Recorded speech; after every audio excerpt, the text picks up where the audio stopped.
Okay, जय Hind students. Last class में देखा था electric field due to hollow infinite wire, ये पहला केस मैंने बताया था। और पहले केस को हमने इनसाइड और आउटसाइड और एट द दोनों देखा था। और इलेक्ट्रिक फील्ड है sigma r upon small r epsilon naught या फिर 2 k lambda by r. Okay, और सिग्मा और एप्सिलॉन रिलेशन ये निकला था हमारा। इसके बाद हमने ग्राफ प्लॉट किया था, ये ग्राफ था। ग्राफ आपको जरूर याद रखना है, ये इंपॉर्टेंट है बोर्ड के लिए भी और आपके क्या कहते हैं जेई मेन और कॉम्पिटिशन एग्जाम के लिए भी। ओके, अब इसमें दूसरा केस ये बनता है, सेकंड केस जैसा मैंने बताया था, इसमें 2 केस बनेंगे। So let me write the second case. This is electric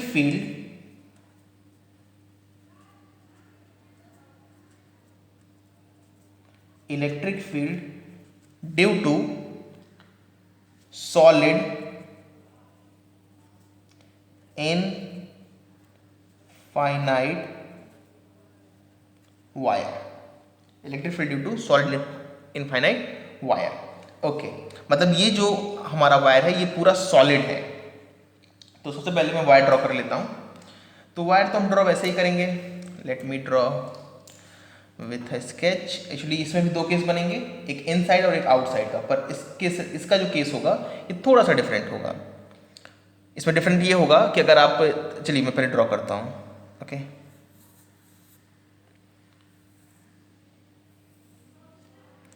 so this is a, और ये इस साइड इनफाइनाइट है और इस साइड भी ये इनफाइनाइट है। एक पॉइंट और कि इसका जो रेडियस है ये हमें दिया हुआ है, that is capital R. Okay, चूंकि ये चार्ज है तो अच्छा, चलिए इसे मैं किसी और स्केच से लिखता हूँ। यहाँ पर अच्छा एक लाइन और ड्रॉ कर लेते हैं, जैसा कि मैंने यहाँ पिछले केस में ड्रॉ किया था। एक मिड मतलब एक एक्सिस ड्रॉ कर लेते हैं, ये हमारे लिए हेल्पफुल होगी। ठीक है, ओके ना, इसका रेडियस हो गया आर, ये हमें गिवन है। अच्छा, यहाँ पर इसका जो क्या कहते हैं, जो हम डिफाइन करेंगे चार्ज डेंसिटी, वो कौन से डिफाइन करेंगे। आई होप क्लियर होगा कि चार्ज पूरे वॉल्यूम में फैले हुए हैं, इस पूरे वॉल्यूम में फैले हुए हैं। ऐसे ऐसे ही हमारा एक होगा, कैसे, इसलिए अगर मैं आपको ऐसे समझाऊं, सो तो ये हुआ हमारा हॉलो हॉलो एक क्या कहते हैं इनफाइनाइट वायर। मान लीजिए दोनों तरफ ये एंड पर इनफाइनाइट है, और चूंकि ये हॉलो है, लेकिन सॉलिड कैसे, सॉलिड पूरा फिल्ड होगा। मतलब चार्ज सिर्फ यहाँ नहीं रहेंगे, इसके अंदर भी रहेंगे, पूरे मतलब पूरे रीजन में चार्ज फिल्ड होंगे।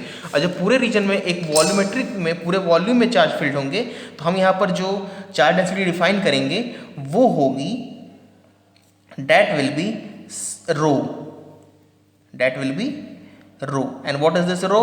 This is coulomb per meter cube। अब यहाँ से आपको पूरा क्लियर हो गया होगा। तो यहाँ पे जो हम डिफाइन करेंगे वो होगा coulomb per meter cube। Okay, अच्छा केसेस तो इसमें भी 2 ही बने, इसमें भी 2 बनेंगे। First one will be r less than r। Okay, let me write the case.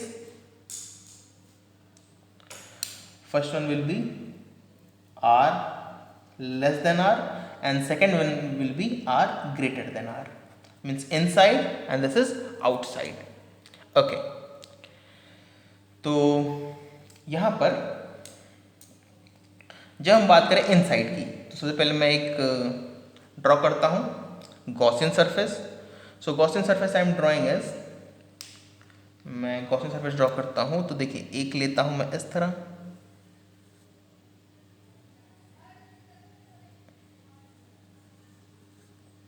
और एक मैं ले रहा हूं आउटसाइड।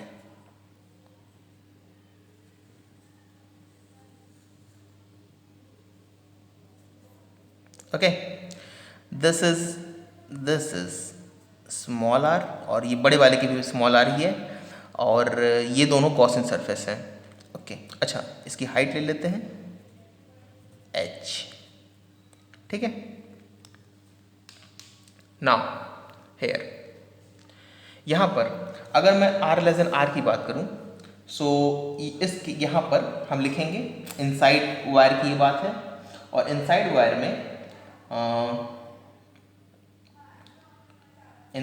में जो हम, चलिए सबसे पहले कॉस लॉ लिखते हैं। E dot D A is equal to Q in upon epsilon naught. यहाँ पर कुछ नॉलेज आपको होनी चाहिए इलेक्ट्रिक फील्ड के डायरेक्शन के बारे में, तभी आप इसे सॉल्व कर सकते हैं। ओके, तो डायरेक्शन का आप मतलब डायरेक्शन आप कैसे फाइंड करेंगे? डायरेक्शन इस तरफ फाइंड करेंगे। देखिए, ये जो सॉलिड सिलेंडर है, ये जो सॉलिड हमारा इनफाइनाइट वायर है, चूंकि सिलेंडर की तरह दिख रहा है, हम इसे एज्यूम कर सकते हैं ये बहुत सारे छोटे छोटे छोटे छोटे एक वेरिएबल रेडियस से मिलके बना हुआ हॉलो सिलेंडर है। कितने सारे वेरिएबल रेडियस से मिलकर बना हुआ ये हॉलो सिलेंडर होगा? इनफाइनाइट, जिसका रेडियस 0 से लेकर कैपिटल आर तक वेरी करेगा, और बहुत सारे छोटे छोटे सिलेंडर से, मतलब स्मॉल स्मॉल सिलेंडर से, जिसका जो विड्थ होगा वो dx होगा। तो ऐसे बहुत सारे इनफाइनाइटली हॉलो सिलेंडर से बना हुआ ये सॉलिड सिलेंडर है, ऐसा हम एज्यूम कर सकते हैं। जैसे हमने एज्यूम किया था कि एक जो डिस्क है वो बहुत सारे वेरिएबल रेडियस सर्कल से मिलकर बनी हुई, जिसका सर्कल वेरी करता है रेडियस 0 से लेकर कैपिटल आर तक, जो कि उस डिस्क की रेडियस थी। ओके, तो जो कि सारे हॉलो सिलेंडर की वजह से इलेक्ट्रिक फील्ड जो होगी वो इस तरफ होगी, तो यहाँ भी इस तरफ होगी, इलेक्ट्रिक फील्ड यहाँ भी इस तरफ होगी, यहाँ भी इस तरफ होगी, एंड ये होगा हमारा इलेक्ट्रिक फील्ड। ओके, मैं एरिया को मार्क करता हूँ रेड पेन से। ओके, तो अच्छा, एरिया अगर मार्क करें तो देखिए एरिया इधर होगा, यहाँ भी एरिया इधर होगा। मैं हर जगह ना मार्क करूँ तो ये मत समझिएगा वहाँ एरिया नहीं है, एरिया हर जगह तो है ही। ओके, यहाँ पर जो एरिया होगा ये ऊपर होगा, और यहाँ पर भी ये ऊपर होगा। तो फिर से केस वही है, बट इसमें जो चेंज आएगा ना वो राइट साइड में नहीं आएगा। राइट साइड तो केस हमारा वैसे ही बनेगा, अगर आप ध्यान दें। उस सॉरी, लेफ्ट साइड में चेंज नहीं आएगा। लेफ्ट साइड चेंज तो वैसा ही, मतलब ई डॉट डी ए तो वैसा ही रहेगा। क्यू इन अगर आप ध्यान दें तो हॉलो में 0 क्या क्यों आया था? क्योंकि क्यू इन 0 था, यहाँ पे क्यू इन 0 नहीं है। ठीक है, बस ये चेंज है। तो ये पार्ट तो वैसे सेम ही हुआ। अच्छा, यहाँ भी इलेक्ट्रिक फील्ड, यहाँ भी जो एरिया होगा ये नीचे ऐसे होगा। ओके, और इलेक्ट्रिक फील्ड आपकी इधर होगी, यहाँ पर राइट होगी। सो तो E dot D A Q upon epsilon not. तो सबसे जब ई डॉट डी ए लिखेंगे फिर इसमें 2 केस होंगे, एक फ्लैट का और एक कर्व्ड का। इसके साथ क्लियर होगा 0 होगा क्योंकि दोनों परपेंडिकुलर हैं, और कर्व की वजह से होगा, हर जगह इलेक्ट्रिक फील्ड हमारी सेम ही है, क्योंकि हॉलो की वजह सेम है तो सॉलिड की वजह सेम ही होगी। तो electric field will be E D A cos 0। चूंकि ई हर जगह सेम है तो मैं इसे बाहर निकाल सकता हूं, तो मैं इंडिकेट यहाँ लगा रहा हूं। ठीक है, और ये पूरे एरिया के लिए, और cos 0 की value 1, and this will be equal to Q in upon. अच्छा, अंदर चार्ज कितना है? अब यहाँ पे थोड़ा सा ध्यान दीजिए, अंदर चार्ज कितना है। तो चूंकि मेरे पास रो है, तो रो से चार्ज निकालने के लिए मुझे रो को मल्टीप्लाई करूँगा किससे? वॉल्यूम से। और ये पूरा जो अंदर वॉल्यूम दिख रहा है, पूरा मैं शेड नहीं कर रहा हूँ, ये पूरा अंदर जो वॉल्यूम दिख रहा है आपको, ये होगा वॉल्यूम, ये छोटे जो सिलेंडर ग्रीन कलर से दिखाएगा उसका। सो इट्स उसका जो वॉल्यूम होगा वो होगा pi small r square into H, और इसे हम लोग मल्टीप्लाई करेंगे रो से, and this will be equal to charge and upon epsilon naught. Okay, E dot D को इंटीग्रेट करेंगे पूरे के लिए, तो एरिया निकालना है, तो ये होगा 2 pi R into H, and this equal to rho pi R square H upon epsilon naught. So pi will cancel, H will get cancelled, एक आर कैंसिल होगा, ये आर कैंसिल हो गया। तो electric field is equal to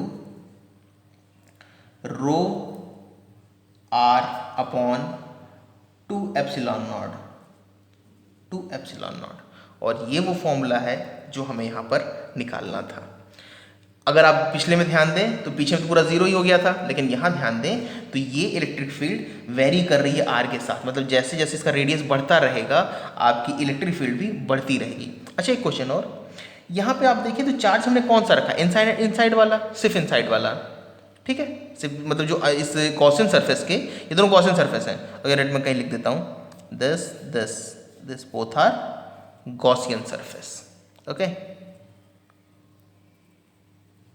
आपको अपने, अगर आप बोर्ड एग्जाम में आंसर लिखते तो आपको गॉसियन सरफेस मेंशन करना होता है। Okay, so by the way यहाँ पर इलेक्ट्रिक फील्ड वेरी कर रही थी आर के साथ, और जैसे आर इंक्रीज हो रहा था वैसे इलेक्ट्रिक फील्ड भी इंक्रीज होगी, जीरो से लेकर कैपिटल आर तक, क्योंकि वहीं तक ये जो हमारा फंक्शन है ये वहीं तक वैलिड है।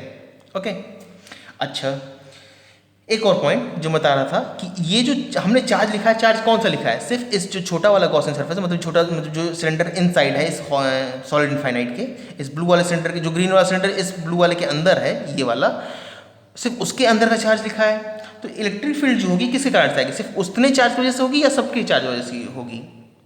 आप सोच सकते हैं इस क्वेश्चन को। तो आई होप आपको आप मतलब सही सोच रहे होंगे। ये जो इलेक्ट्रिक फील्ड होगी ये अंदर वाले चार्ज की वजह से नहीं होगी, ये सब चार्ज की वजह से, क्योंकि मैंने आपको पहले एक्सप्लेन किया है कि गॉस लॉ में हम जो चार्ज लिखते हैं वो तो इनसाइड ही लिखते हैं, लेकिन जो इलेक्ट्रिक फील्ड आती है वो सारे चार्जेस की वजह से आती है, वो सिर्फ इनसाइड चार्ज की वजह नहीं आती है। मैंने पहले गॉस लॉ में ही आपको एक्सप्लेन किया था जब हमने फॉर्मूला ड्राइव किया था, E.ds q in upon epsilon naught.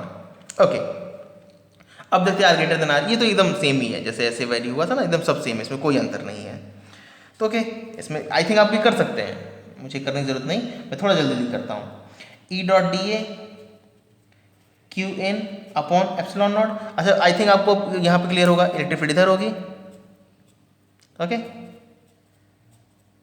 और जो हमारा एरिया होगा वो यहाँ तो ऐसे होगा, बट यहाँ ऐसे होगा, यहाँ ऐसे होगा, यहाँ भी है, okay, this is E and this is A। I hope clear रहेगा। सो ऊपर यहाँ भी वही केसेस बनेंगे, ये फ्लैट और ये कर्व्ड। फ्लैट वेज जीरो होगा क्योंकि दोनों परपेंडिकुलर है, कर्व्ड की वजह से मैं जल्दी लिख रहा हूँ, तो E, चलिए लिख देते हैं DA और cos zero is equal to Q in, चलिए यहाँ क्यू इन लिखता हूँ, अपॉन एप्सिलॉन नॉट। तो ये हो गया E, एरिया हो गया 2 पाई R, ये अब ये वाला R है, ये जो यहाँ से यहाँ तक है, ओके, मैं कहीं मार्क कर देता हूँ, इसे भी हम लोग R ही कह रहे हैं। हमारा जो ये रेडियस है ना इसका, ये भी हमारे लिए R ही है, okay. So 2 pi R H and Q in is equal to rho, volume लिखेंगे तो पाई। अब देखिए कितना चार्ज है, ये जो ब्लू वाला सिलेंडर है इतना हिस्सा, मैं उसे मार्क करता हूँ, देखिए इतना हिस्सा जो ब्लू वाला सिलेंडर है उतने के अंदर चार्ज है, तो अगर मैं उसे लिखूँ तो मैं लिखूँगा rho pi capital R square into H upon epsilon naught. Pi will get cancelled, H will get cancelled, एक R, सॉरी R नहीं कैंसिल होगा, सॉरी ओके, R नहीं कैंसिल होगा, तो इलेक्ट्रिक फील्ड यहाँ पे आएगी rho R square upon 2R epsilon naught, and this is the equation what we are expecting to get. एक और पॉइंट, एक छोटा सा पॉइंट और, फिर से मैं आपको कंफ्यूज नहीं करना चाह रहा, पर फिर से मैं आपको एक छोटा सा पॉइंट एक्सप्लेन करना चाह रहा हूँ यहाँ पे। अगर मैं रो और सिग्मा में रिलेशन निकाल दूँ, अब थोड़ा ध्यान से सोचिएगा, मैं सिर्फ रिलेशन लिख रहा हूँ, आपको डाउट होगा, मुझे मतलब मैं थोड़ा बहुत मतलब इसको लेके कह नहीं सकता कि आपको डाउट ना होगा, आपको शायद डाउट हो इसमें। जो रो और लेम्डा का रिलेशन आएगा यहाँ पर, जैसे मैं एज्यूम करूँ कि जो मेरा सिलेंडर था ये बहुत सारे छोटे छोटे छोटे छोटे लीनियर वायर से मिलके बना हुआ था, सारे लीनियर वायर थे और बहुत सारे स्मॉल लीनियर वायर थे, उन सबसे मिलके बना हुआ था। तो लीनियर चार्ज जो हमने डिफाइन कर लेम्डा, और यहाँ पे जो हमने डिफाइन किया एक वॉल्यूम के लिए वो है रो। तो दोनों में रिलेशन क्या होगा, दोनों मान लीजिए यूनिफॉर्म है, तो रिलेशन ये बनता है, देखिए रो इज इक्वल टू लेम्डा। देखिए अगर मैं यूनिट से एक्सप्लेन करूँ तो सब मीटर क्यूब है, इसका पर मीटर है, मतलब मीटर से मल्टीप्लाई करना, तो एरिया से मल्टीप्लाई करना, तो एरिया इसका मल्टीप्लाई कर लीजिए, simple, pi R square. This relation what we will form between, जैसे हमने देखिए यहाँ हमने क्या फॉर्म किया था, लेम्डा और सिग्मा में sorry okay okay okay okay, यहाँ मैंने उल्टा कर दिया, lambda is equal to rho into pi R square ना, या अच्छा यहाँ हमने क्या किया था, ये गलत है, so this will be lambda, okay, let me write it with a sketch, this will be lambda and this will be rho. अब यूनिट के हिसाब से देखिए क्या सही है, तो इसकी यूनिट है कूलाम पर मीटर स्क्वायर, तो ये मीटर क्यूब, या अब सही है, तो lambda is equal to rho sigma metre square, okay. Lambda is equal to sigma metre square. Okay, यहाँ देखिए तो यहाँ क्या था, lambda is equal to sigma 2 pi R, मतलब जब सिग्मा से कन्वर्ट तो सिग्मा में किसमें मल्टीप्लाई करेंगे, एक लेंथ का मल्टीप्लाई करेंगे, और जब रोज कन्वर्ट तो रो में किसमें मल्टीप्लाई करेंगे, एक एरिया का मल्टीप्लाई करेंगे। ओके, तो ये एक छोटा सा पॉइंट मैं आपको एक्सप्लेन करना चाह रहा था। और अगर मैं इसको यहाँ पुट करता हूँ तो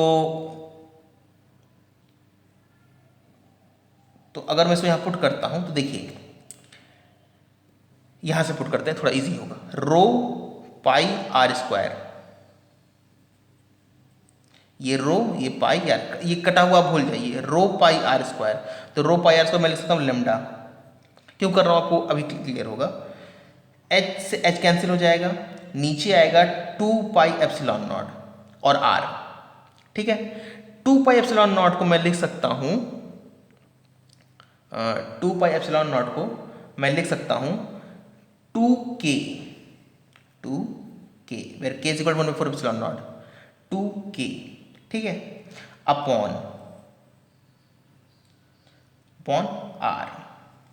तो इसी यही कन्वर्ट करने के लिए मैंने आपको ये सब किया था। देखिए ये वो फॉर्मूला है जो कन्वर्जन के बाद आता है, और इसमें हमने क्या कन्वर्ट किया है, और ये एक फॉर्मूला, ये 3 फॉर्मूले हैं जो हमें यहाँ पे मिलने थे। यहाँ से यहाँ ने हमने क्या कन्वर्ट किया है, हमने पुट किया है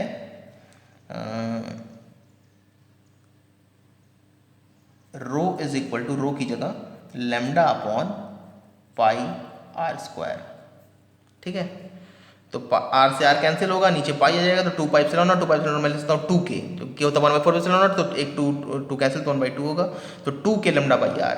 अच्छा, ये मैं क्यों कर रहा था, मैं आपको क्लियर करता हूँ। ये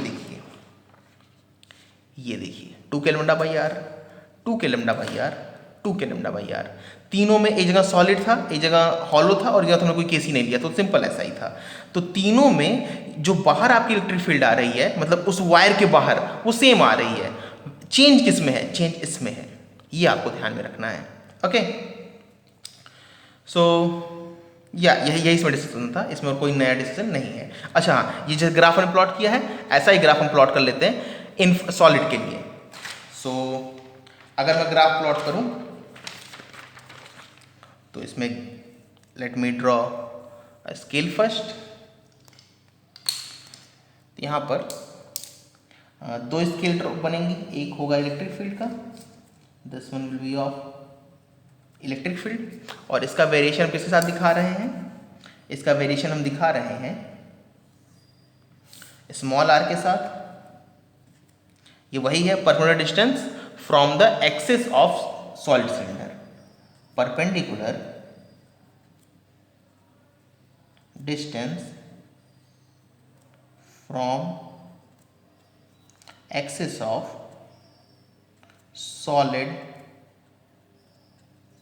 चार्ज सिलेंडर। आई होप क्लियर हो रहा होगा।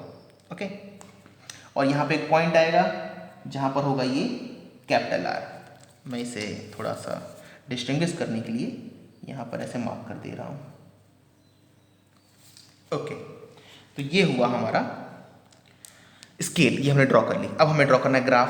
तो अगर आप ध्यान दें तो यहाँ पर इलेक्ट्रिक फील्ड का फॉर्मूला कैसे बना था, यहाँ बना था, इसके से नहीं लिखता हूँ नहीं तो स्प्लिट कट जाएगा, E इज इक्वल टू, मतलब R लेस देन R के लिए, जब R से छोटा है। अच्छा, मैंने इक्वल टू का केस डिस्कस नहीं किया, तो देख लीजिए, थोड़ा सा पॉइंट है। अगर मैं R को कैपिटल R पुट करता हूँ, okay now it is clear. Okay, अगर मैं R को कैपिटल R पुट करता हूँ तो एक R कैंसिल, तो एक R कैपिटल R कैंसिल हो जाएगा, तो ऊपर बचेगा एक कैपिटल R, क्योंकि R स्क्वायर है। तो फॉर्मूला क्या होगा, rho capital R upon 2 epsilon naught. अब यहाँ देखिए, अगर मैं कैपिटल R को स्मॉल r को कैपिटल R पुट करता हूँ तो rho capital R upon 2 epsilon, मतलब दोनों सेम है। मतलब इस केस में यहाँ पर मैं यहाँ भी इक्वल टू लगा सकता हूँ और यहाँ भी इक्वल टू लगा सकता हूँ। Means this graph is not discontinuous. अगर आप थोड़ा सा, मैं आपको फंक्शन, अगर आपको क्लियर है तो मैं आपको थोड़ा सा फंक्शन के टर्म्स में समझना चाहूँ तो ये ग्राफ डिसकंटिन्यूअस नहीं है, ये ग्राफ कंटिन्यूअस है, लेकिन ये ग्राफ अगर आप देखें तो डिसकंटिन्यूअस था। कहाँ डिसकंटिन्यूटी थी, कैपिटल R पर। ओके, तो थोड़ा सा मतलब आप फिजिक्स और मैथ को शायद ही किसी किसी पोर्शन में आप अलग कर सकते हैं, नहीं तो ऐसे मैक्सिमम पोर्शन यही है जहाँ पे क्लब होते हैं, आपको मैथ दिखाई देगा फिजिक्स में। ओके, तो अच्छा मैं यहाँ पे ये लिख रहा था, तो यहाँ पर जो मैं लिख रहा था ये था is equal to rho small r upon 2 epsilon naught. अगर मैं सही लिख रहा हूँ तो शायद यही है, एक बार देख लेते हैं। ओके यही है, rho capital R square upon 2 R epsilon naught. ठीक है, और यहाँ क्या है, यहाँ है electric field is equal to rho capital R square है upon 2 R epsilon naught. Okay, एक बार फिर से मैच कर लेता हूँ, हालांकि है वही। Okay, 2 R epsilon naught rho capital R square. तो ये हो गया हमारा फंक्शन। अब तो हमें फंक्शन पता ही चल गया है, अब तो हमें सिर्फ ग्राफ ड्रॉ करना है। सो ग्राफ ड्रॉ करने के लिए मैं यहाँ पे इसके यूज़ कर लेता हूँ, क्योंकि ये देखिए अगर आप ध्यान दें तो ये कैसे वेरी कर रहा है, डायरेक्टली प्रोपोर्शनल टू आर। तो सिंपल सा ये एक इंक्रीजिंग स्ट्रेट लाइन जैसा ग्राफ होगा। अगर आप ध्यान दें तो y इज एक्स प्लस सी होता है ना, तो ये हमारा y हुआ, ये x हुआ, ये हो गया m, rho upon 2 epsilon naught, ये हो गया हमारा लिए m। तो is equal to mx plus C का जो जैसा ग्राफ बनता है y क्या कहते हैं, y is equal to mx plus C का जैसा ग्राफ बनता है, अगर c 0 तो y is equal to mx का जो ग्राफ बनता है, मतलब एक स्ट्रेट लाइन होती है जो कि ओरिजिन पास करती है, एकदम वैसा ही ग्राफ होगा। तो यहाँ पर ये देखिए, ये होगा हमारा graph, this will be something like this. ठीक है, यहाँ पर जो इलेक्ट्रिक फील्ड है डायरेक्टली प्रोपोर्शनल है आर के। ठीक है, अच्छा इसके बाद इलेक्ट्रिक फील्ड कैसे, ये इन्वर्सली प्रोपोर्शनल है आर के, तो ये फिर से डिक्रीजिंग होगा। मैं थोड़ा आराम से ड्रॉ करता हूँ, नहीं तो अक्सर ये हमसे गड़बड़ा जाता है। ओके, ऐसा होगा थोड़ा बहुत देखने में।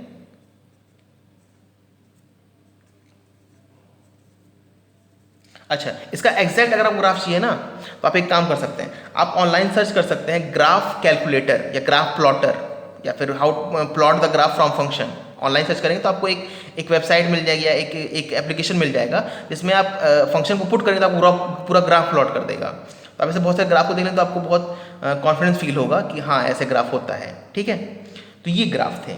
अच्छा, क्या ये डिफरेंशिएबल है? मैं थोड़ा सा मैथ की अगर बात करूं तो देखिए, पिछला वाला जो ग्राफ था वो डिसकंटिन्यूअस था। सारे ही डिसकंटिन्यूअस ग्राफ डिफरेंशिएबल नहीं होते हैं, लेकिन सारे ही कंटिन्यूअस ग्राफ डिफरेंशिएबल हों ये भी कोई ज़रूरी नहीं है।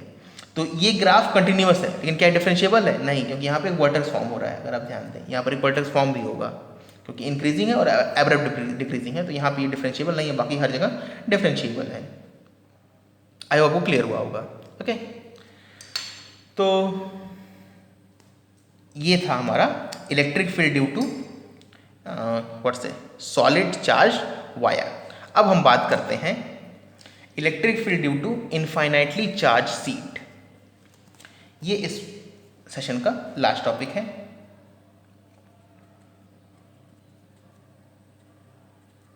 Electric field due to infinite charge sheet, इसे भी हम लोगों ने निकाला हुआ है। अगर आपको याद हो तो मैंने एक डिस्क की वजह से बताया था, फिर मैंने डिस्क के रेडियस को इनफाइनाइटली पुट कर दिया था और वहाँ से हम लोगों ने निकाला था कि कितना होगा। ठीक है, अगर आपको याद हो तो। चलिए, अब यहाँ पर अगर हमें क्या कहते हैं, एक डिस्क बनानी है, तो डिस्क बनाते हैं। What's the problem in that? तो मैं एक डिस्क बनाता हूँ। So this is the disc, ये इधर इनफाइनाइट है, ये इधर इनफाइनाइट है, और इस पे चार्ज ही चार्ज है। चार्ज को मैं इससे नहीं मार्क कर रहा। ओके, चलिए मार्क कर देते हैं।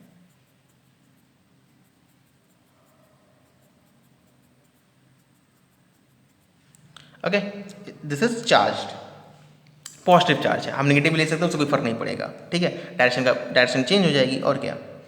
तो यहाँ पर मुझे मार्क करना है एक what I can say a Gaussian surface. तो देखिए, मैं गॉसियन सरफेस लेता हूँ एक, इस पे मैं ले रहा हूँ एक हॉलो नहीं, एक सिलेंड्रिकल सरफेस ले रहा हूँ, ठीक है। ये वो पोर्शन है जो इस सीट से पास हो रहा है। अच्छा, सीट का विड्थ नहीं है, इसके पास सिर्फ अपना एक एरिया है, और इस पे जो डेंसिटी डिफाइन की जाएगी वो क्या की जाएगी, सिग्मा कूलाम पर मीटर स्क्वायर, ठीक है। और ये हमारा जो सिलेंडर है, this is something like this.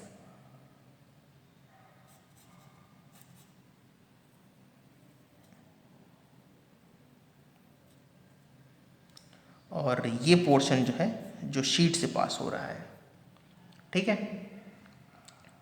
और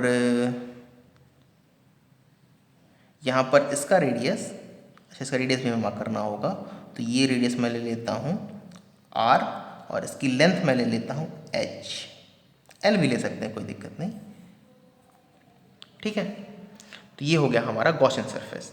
अच्छा, चूंकि इन्फाइनाइटली लार्ज शीट है तो आपको क्लियर होगा इन्फाइनाइटली लार्ज शीट की वजह से इलेक्ट्रिक फील्ड कैसे होती है, आउटवर्ड, तो ये आउटवर्ड। अच्छा, इसे नहीं मार्क करते हैं, let me mark it with red pen. ये हो गया हमारा इलेक्ट्रिक फील्ड, ऐसे होगा इलेक्ट्रिक फील्ड, यहाँ पर भी ऐसे होगा, ठीक है। और यहाँ पर इलेक्ट्रिक फील्ड ऐसे होगी, तो हर जगह परपेंडिकुलर आउटवर्ड होती है इन्फाइनाइटली लार्ज शीट की वजह से। अच्छा, और एरिया किस तरफ होता है, एरिया होता है आपका, यहाँ पर एरिया इस तरफ होगा, यहाँ पर भी एरिया इस तरफ होगा, पर यहाँ पर एरिया आपका ऐसे होगा। ये जो कर्व सरफेस है, यहाँ पर एरिया आपका जो इलेक्ट्रिक फील्ड होगी, अगर मैं आपको थोड़ा सा ऐसे मतलब प्रैक्टिकल एग्जांपल दूं तो आप ये समझ लीजिए, चलिए स्केल से आप समझ लीजिए कि इन्फाइनाइटली लार्ज शीट है, ठीक है। तो हमने क्या किया, हमने एक सिलेंडर एज्यूम किया है। सिलेंडर कैसा है, सिलेंडर इसके थ्रू पास हो रहा है और ऐसा है, ठीक है। तो यहाँ पर इलेक्ट्रिक फील्ड तो राइट साइड है, लेकिन एरिया किस तरफ, एरिया ऊपर की तरफ ऐसे है और इलेक्ट्रिक फील्ड इधर है। तो इस पूरे कर्व सरफेस पे आप देखें तो हमेशा ही इलेक्ट्रिक फील्ड और एरिया के बीच का एंगल कितना है, 90। ये जो मैंने ब्लू से दिखाया है ये इलेक्ट्रिक फील्ड है, नहीं जो रेड से दिखाया है ये इलेक्ट्रिक फील्ड है, ये है electric field, this one is electric field, okay. Okay, now you can write the equation. जो इक्वेशन आप लिखेंगे, क्योंकि यहाँ पे जैसे कोई केस बनना नहीं है, less than are capital R का इनसाइड आउटसाइड का, तो यहाँ पे एक ही केस है। तो अच्छा, मुझे इलेक्ट्रिक फील्ड कहाँ निकालनी, मुझे मान लीजिए यहाँ निकालनी थी इलेक्ट्रिक फील्ड, या यहाँ निकालनी थी। आप मुझे इलेक्ट्रिक फील्ड आएगी आपकी, ये सभी चार्जेस की वजह से आएगी। तो E dot D A is equal to Q in upon epsilon naught. अच्छा, लेकिन यहाँ पे वो दो केसेस बनेंगे, फ्लैट और कर्व्ड वाले, विथ अ डिफरेंस, ये फ्लैट केस और ये कर्व्ड एरिया। तो फ्लैट एरिया अगर आप यहाँ देखें तो ये फ्लैट एरिया है और ये फ्लैट एरिया है। ये जो फ्लैट एरिया है और ये जो फ्लैट एरिया है, इन दोनों पर इलेक्ट्रिक फील्ड और एरिया के बीच का एंगल जो है वो तो जीरो है। तो यहाँ होगा E dot A cos zero, और चूंकि इलेक्ट्रिक फील्ड हर जगह सेम ही है, सॉरी ये जीरो है, ये थीटा नहीं है, जीरो है, ठीक है। यहाँ पे जो चूंकि एरिया जो है वो सेम ही है, तो मैं सीधे इंडिकेट कर सकता हूँ एरिया को। तो मुझे डी ए लिखना था यहाँ पर, डी ए, और मैं ऐसे इंडिकेट लगा दे रहा हूँ, चलिए यहीं पे लगा दे रहा हूँ। प्लस जो कर्व्ड है, यहाँ पे दोनों के बीच एंगल कितना है, 90। Electric field is perpendicular to area, यहाँ पर तो यहाँ हो जाएगा जीरो। क्यू इन, इस गॉसियन सरफेस के अंदर चार्ज कितना है। तो गॉसियन सरफेस के अंदर ये हमारा गॉसियन सरफेस, यहाँ पे चार्ज कितना है, ये जो शेडेड पोर्शन किया है मैंने, अब क्लियर होगा। सिग्मा एरिया पाई आर, तो ये भी एरिया पाई आर स्क्वायर होगा, pi R square upon epsilon naught, okay. So अच्छा, अब यहाँ पर ई बाहर ले लेते हैं, डी ए का इंटीग्रेशन। अच्छा, डी ए कौन कौन सा एरिया है, एक ये एरिया और एक ये एरिया, दोनों का लेंगे ना, एक ये पोर्शन बनेगा ई डॉट डी, एक ये पोर्शन बनेगा ई डॉट डी। तो यहाँ मैं लिखूंगा, दो बार ऐड करूँ या दो से मल्टीप्लाई कर लूँ, 2 pi R square cos zero की value 1 equal to sigma pi R square upon epsilon naught. Simple, ये और ये पूरे कैंसिल हो गए। अच्छा, एच का कहीं रोल ही नहीं है अगर आप ध्यान दे तो, हालांकि एच का रोल एक जगह है, मैं बताऊंगा कैसे। तो यहाँ पे जो इलेक्ट्रिक फील्ड आएगी आपकी, इलेक्ट्रिक फील्ड आएगी is equal to sigma by 2 epsilon naught. I hope clear होगा, यही आंसर हमारा आया था वहाँ पर भी। अगर आपको याद हो, मुझे पता नहीं आप लोग पढ़ रहे हैं या नहीं पढ़ रहे हैं, तो फिर भी अगर आपको याद हो तो वहाँ फॉर्मूला था E is equal to sigma by 2 epsilon naught, यहाँ ब्रैकेट था 1 minus X upon under root R square plus X square, और हम उसी एक्स को इन्फाइनाइट पुट करते थे 1 minus R square small r square नहीं या 1 minus X upon under root capital R square plus X square, और हम कैपिटल आर को इन्फाइनाइट पुट करते थे, मतलब रेडियस जो था डिस्का उसको इन्फाइनाइट पुट करते थे, उसको इन्फाइनाइट पुट करते थे तो जीरो आ जाता, 1 माइनस 0 1, और यहाँ जो बचता था वो था सिग्मा बाई 2 एप्सिलॉन नॉट, और यही था आंसर। अच्छा, मैंने पॉइंट कहा कि एच से फर्क इसलिए नहीं पड़ेगा, इस एच क्योंकि फॉर्मूले में कहीं आए नहीं। अच्छा, मैंने कहा इससे फर्क नहीं पड़ेगा, लेकिन एक जगह पड़ेगा, वो जगह ये है कि अगर आप याद करें तो मैंने कहा था कि इन्फाइनाइट सीट कहाँ होती है। इन्फाइनाइट सीट तो प्रैक्टिकल पॉसिबल है नहीं, तो इन्फाइनाइट सीट का कॉन्सेप्ट का मतलब क्या है, इसका मतलब ये है हम किसी सीट को इन्फाइनाइट मान सकते हैं। जैसे ये पेज देखिए, तो मैं इसे इन्फाइनाइट सीट मान सकता हूँ। अगर मैं एक ऐसा पॉइंट ले लूँ, जैसे कि एक ऐसा पॉइंट ले लूँ जो इसके बहुत पास में हो, इस सीट के बहुत पास में, तो इन्फाइनाइट हो जाएगा। लेकिन जब मैं इसे इंक्रीज कर दूंगा, अब इसे आप इन्फाइनाइट नहीं मान सकते। ओके, अब आप इसे इन्फाइनाइट नहीं, क्योंकि अब ये दूरी बहुत ज़्यादा हुई, इसलिए एच का फर्क पड़ेगा, प्रैक्टिकली एच का फर्क पड़ेगा, लेकिन थ्योरेटिकली एच का कोई इस पर डिपेंडेंसी नहीं है। तो ये था एक फॉर्मूला, एक छोटा सा फॉर्मूला, ये कभी आपसे बोर्ड एग्जाम में या पूछ भी लिया जा सकता है। ठीक है, find derive the formula of electric field to infinite discharge sheet using Gauss law, ऐसे आपके केसेस आ सकते हैं। ठीक है, यहाँ पे तो कोई ग्राफ ड्रॉ करने की है नहीं, क्योंकि दो अलग अलग फंक्शन है ही नहीं, आर लेस देन आर, तो इसमें ग्राफ ड्रॉ की क्या ज़रूरत है। बट एक पॉइंट और जो आपको समझना चाहिए यहाँ पर, इससे जुड़ा नहीं, ये कंप्लीट हो गया है, गॉस लॉ से जुड़ा हुआ। द पॉइंट इज, हम गॉस लॉ का यूज करके इलेक्ट्रिक फील्ड कहाँ कहाँ फाइंड कर सकते हैं, मतलब गॉस लॉ का क्या। अच्छा, आप ध्यान दें तो हमने फाइनाइट वायर के लिए गॉस लॉ से क्यों नहीं निकाला इलेक्ट्रिक फील्ड, क्यों? सिंपल सा रीज़न है, फाइंड नहीं कर सकते हैं। क्यों नहीं फाइंड कर सकते? अब ये क्या गॉस लॉ वहाँ पे एप्लीकेबल नहीं, गॉस लॉ हर जगह एप्लीकेबल है, ये आप नहीं कह सकते, बट उसका इंटीग्रेशन इतना टफ हो जाएगा कि हम उसे मैनुअली फाइंड नहीं कर सकते। अब उसे किसी कैलकुलेटर से, किसी इंटीग्रल कैलकुलेटर से कैलकुलेट कर सकते हैं, बट हम उसे मैनुअली फाइंड नहीं कर सकते, वो इतना टिपिकल कैलकुलेशन हो जाएगी। तो एक पॉइंट जो आपको समझाना चाहता हूँ, this one is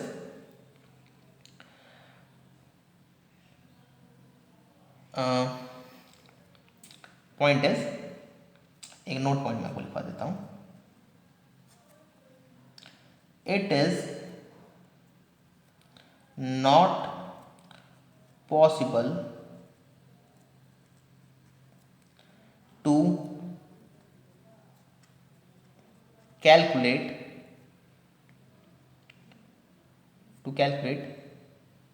electric field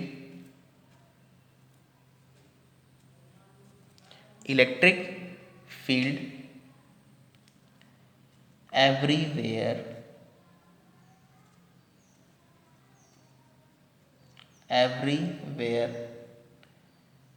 using Gauss law. It is possible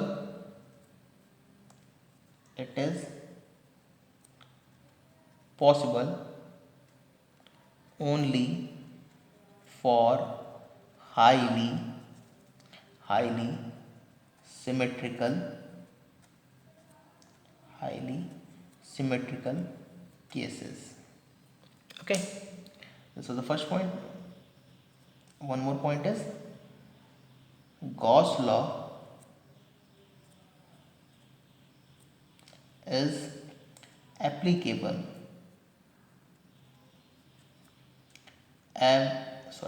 everywhere, but Gauss law is applicable everywhere, ये एप्लीकेबल हर जगह है, लेकिन हम कहाँ फाइंड कर, बस हाईली सिमेट्रिक केसेस में ही इलेक्ट्रिक फील्ड फाइंड आउट कर सकते हैं। ओके, अगर आप ऐसे भी ध्यान दें तो मैंने जितने भी आपको केसेस फाइंड आउट कराए अभी, मैंने आपको आई थिंक एक पॉइंट चार्ज सिलेंडर की चार्ज वाली वजह से दो, एक हॉलो एक सॉलिड और एक सीड की वजह से। ये जो तीनों फाइंड आउट कराए हैं, अगर आप इस पर ध्यान दें तो सारे कैसे सिमेट्रिकल थे, ऑब्वियसली पॉइंट चार्ज हर जगह सिमेट्रिकल है, सिलेंडर भी सिमेट्रिकल था, ऊपर इनफाइनाइट नीचे इनफाइनाइट, और क्या कहते हैं चार्ज इनफाइनाइटली चार्ज शीट भी सिमेट्रिकल थी। अगर आप ध्यान से देखें इस डेरिवेशन को, तो हमने गॉस लॉ एज्यूम करने से पहले ही हमने इलेक्ट्रिक फील्ड मतलब हमें पता है इलेक्ट्रिक फील्ड का डायरेक्शन कैसे होगा, और इलेक्ट्रिक फील्ड के डायरेक्शन के आधार पर ही हमने Gauss law Gaussian surface draw किया था। अच्छा, एक और पॉइंट, क्या जरूरी है गॉसियन सरफेस एक ही से ड्रॉ किए? नहीं, एक पॉइंट और बता देता हूँ। ये देखिए, यहाँ पर एक स्टूडेंट ने क्यूब ड्रॉ किया था, मतलब किसी इस बुक में क्यूब ड्रॉ किया गया, एक स्टूडेंट ने क्यूब ड्रॉ किया, एक ऐसा क्यूब जो इस शीट के आधा इस तरफ है आधा इस तरफ है। जैसे कि मान लीजिए, जैसे यू कैन अज्यूम दैट अगर ये शीट है, ठीक है, तो क्यूब आधा इधर है आधा इधर है, ऐसे क्लब्ड है साइड ए।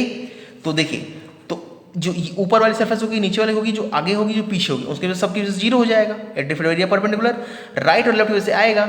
इसका एरिया ए मान लीजिए, इसका एरिया ए मान लीजिए, तो कितना होगा ई डॉट टू ए, मतलब ई ए और ई ए दोनों से, ये ई ए और ये दोनों जुड़ेंगे तो ई डॉट टू ए, और इसी सिग्मा इंटू ए होगा तो कैसे होगा, फिर sigma upon two epsilon not, answer वही आएगा। तो लेकिन हमें इतना जरूर पता था कि इलेक्ट्रिक फील्ड हमेशा परपेंडिकुलरली आउटवर्ड होती है, चार्ज शीट से पॉजिटिवली इनफाइनाइट चार्ज शीट से इलेक्ट्रिक फील्ड हमेशा परपेंडिकुलर आउटवर्ड होती है, हमेशा परपेंडिकुलर आउटवर्ड होती है, ये हमें पता था। जब तक आपको ये नॉलेज नहीं इलेक्ट्रिक फील्ड की डायरेक्शन क्या है, तब तक आपके लिए गॉस लॉ का यूज़ करना बहुत मतलब टिपिकल हो जाता है। इसीलिए इसका यूज़ वहीं किया जाता है जहाँ पर हमें हाईली सिमेट्रिकल केसेस मिले, और जहाँ पर हमें इलेक्ट्रिक फील्ड का डायरेक्शन मोर और लेस पता हो, ठीक है, और उसी के आधार पर हम चुनते हैं क्या कहते हैं गॉसियन सरफेस। ओके, सो यहाँ पे आपका कंक्लूड होता है गॉस लॉ। आई होप क्लियर हुआ होगा। एक और छोटा सा पॉइंट बचा हुआ है, वो है कंडक्टर का, ठीक है। कंडक्टर के बाद लोग मूव करें कैपेसिटेंस, क्योंकि कैपेसिटेंस आपको एक्सप्लेन करने से पहले मुझे कंडक्टर एक्सप्लेन करना होगा, तो कंडक्टर को हम लोग देखेंगे। एक्चुअली कंडक्टर एक लंबा टॉपिक है, पर फिर भी हम लोग एक लेक्चर ही देखेंगे, ठीक है, उससे ज़्यादा नहीं, क्योंकि आपके बोर्ड में बहुत ज़्यादा इंक्लूड नहीं है, ठीक है। और इस गॉस लॉ पे जुड़े कुछ अच्छे क्वेश्चन कर लीजिएगा, और अगली क्लास में लोग देखेंगे कंडक्टर, और उसके बाद हम मूव करेंगे कैपेसिटेंस पे। डोंट वरी, आपका सिलेबस जल्दी खत्म हो जाएगा और अब क्लासेस आपको रेगुलर मिलती रहेंगी। Okay, so that's all for today.